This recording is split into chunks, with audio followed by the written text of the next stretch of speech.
Okay, so we're back here with our environment. We've gotten this far. Let's talk about audio and how we can control that. We go F6 and we talked about wind. So we want a little. We've added a little bit of wind. So we want to add some environment sounds that maybe add a little wind or some other effects. Also, we're going to turn on the weather. So under the weather tab here, we'll enable that. Right now, effects is on snowflakes for some reason. Let's turn that to. Let's kind of add a moody, rainy, stormy night. So as an example of how to use wind, weather, rain, and lightning. So we'll turn on rain. We'll change the sound, so we'll add a sound. So under the sound actual tab up here, you have to add your first sound. So we could go with something like world, general world sounds, maybe some rain or a night. We'll go with night. We'll start with 00, the first one. So right now you hear that's way too loud. So the volume right underneath, you have three different sound categories, or three sounds you can add, and you can adjust the sounds of each. So we'll turn that down to about 30%. So we can just hear some crickets for a night scene in the background. For the second sound, we'll go with maybe some cannons in the background or some talk. Let's see what that sounds like. English guys talking in the background. We'll check it out.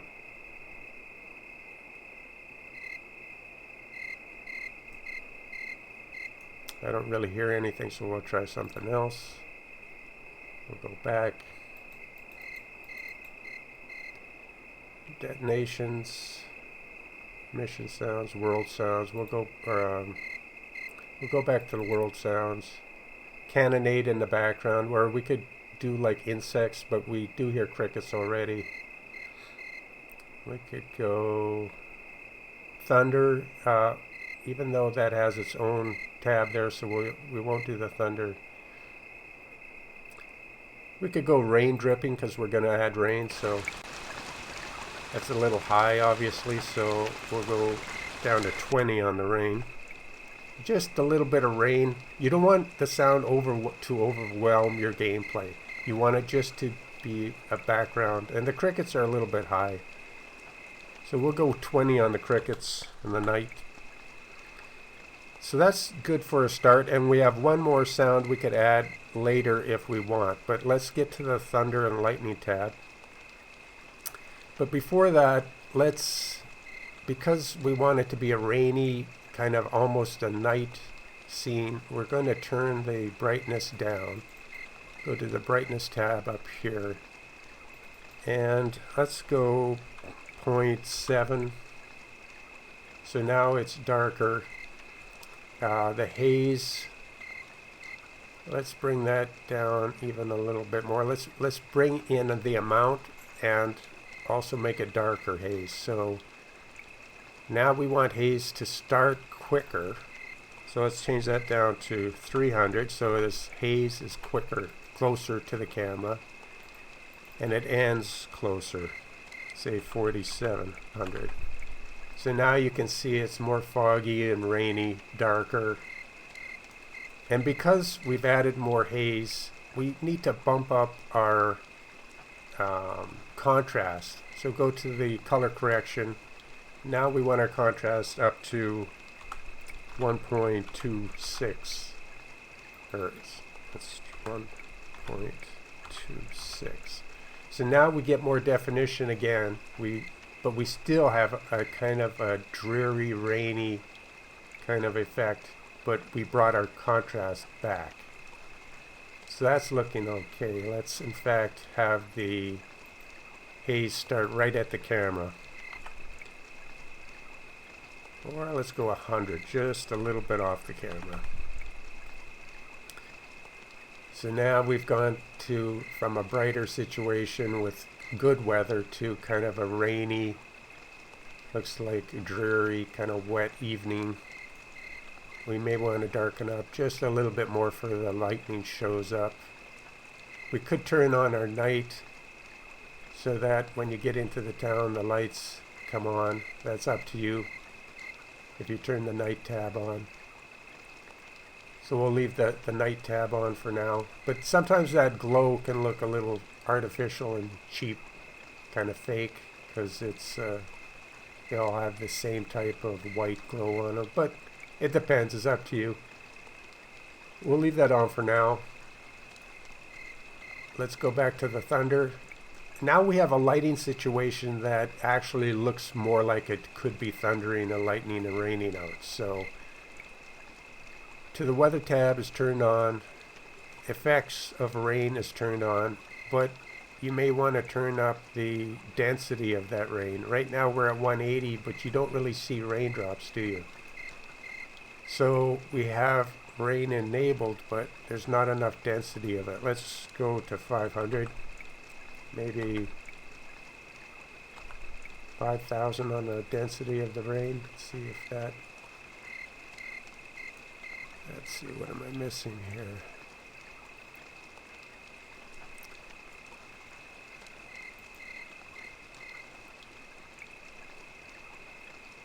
There should be raindrops.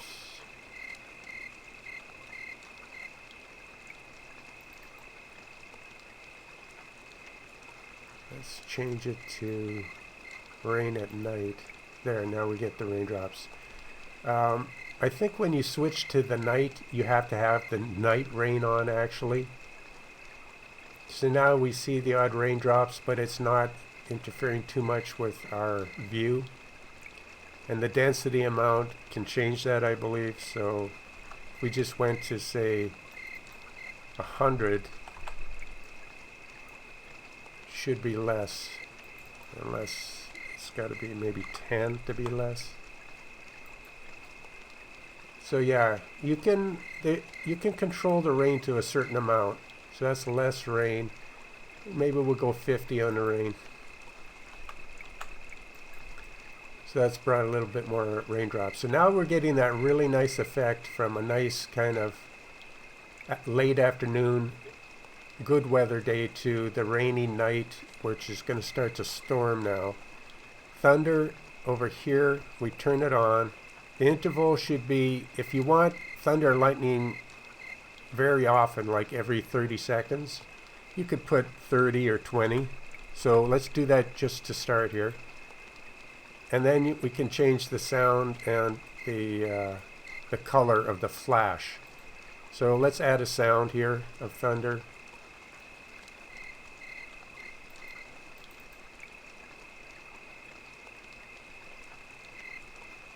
Under the thunder tab here, double click that and you have 5 or 6 options.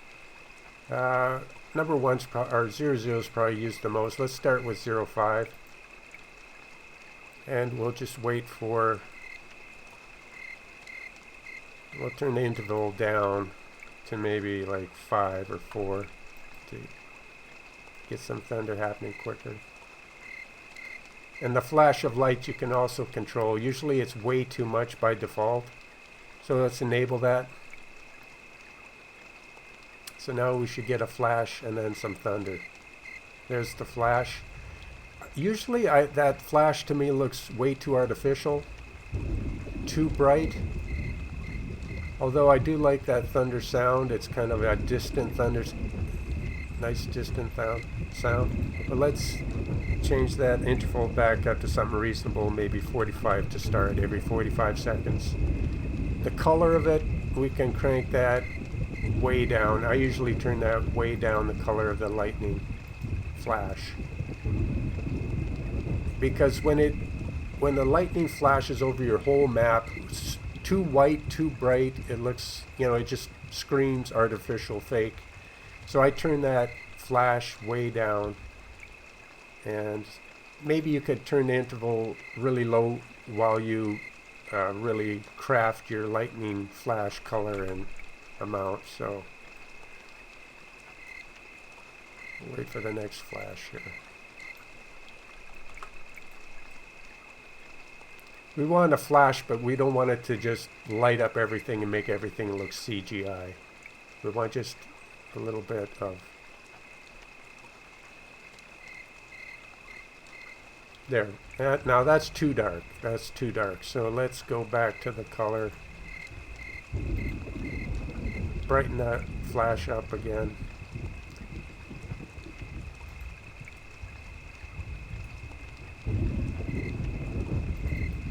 Interval of like 5.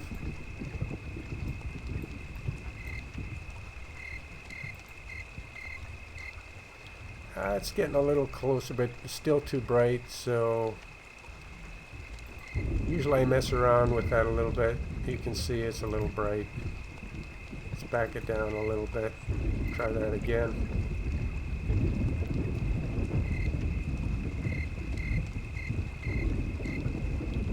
That's pretty close. I just want it to flash so that you're aware that there's lightning, but I don't want it to just be overwhelming. So I'm even going to turn it down again a little bit more.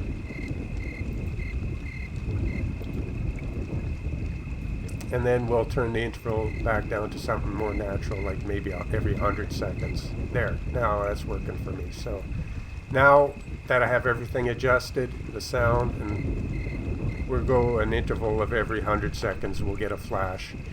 Now, not only does that add to your visuals, but I believe that when the lightning flashes in a night scene that's really dark, because the gameplay, the actual cone of vision for soldiers at night goes down. The game goes into a night mode where your soldiers don't see as far. But I believe the lightning flash lets them see normal again for just that split second.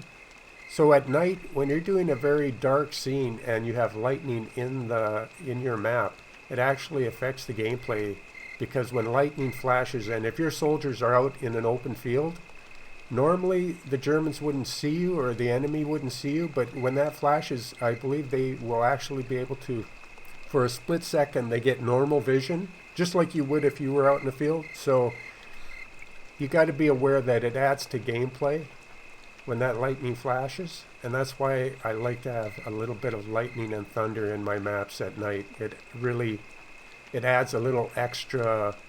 You have to be cautious that your soldiers aren't in the open when that lightning flashes, if they're moving up on the enemy.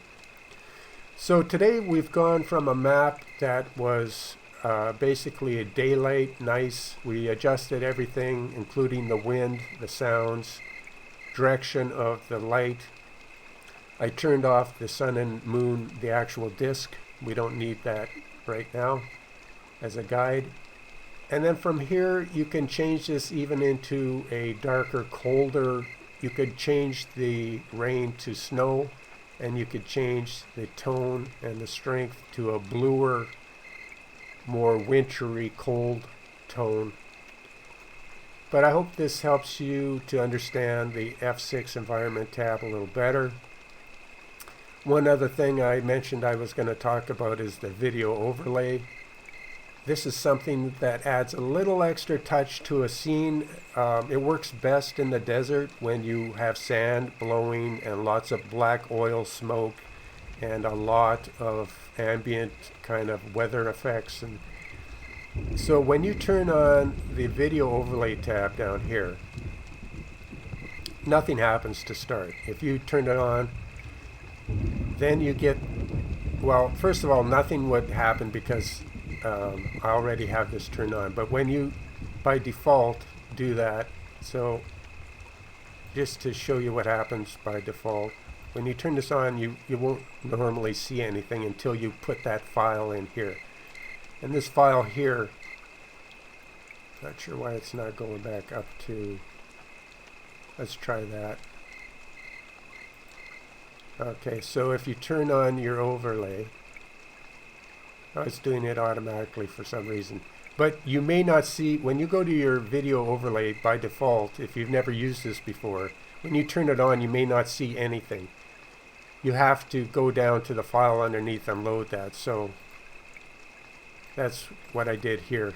You have to make sure it's on the menu. By default, it's up. It starts at video. Double click on that. Go to menu, AVI. That's how you find it. And then when you turn it on, you say, well, it's way too bright. I would never use this. But the trick is the next part. Go down to the white color tab here. Click on that and tone that way, way down. And then you color match it to, if you're doing a wintry scene, you would go with a bluish, cold bluish to match the snow and the cold temperature. If you're in the desert, you would go with, and you don't want to overdo this, you want just enough tone in it just to match your sand.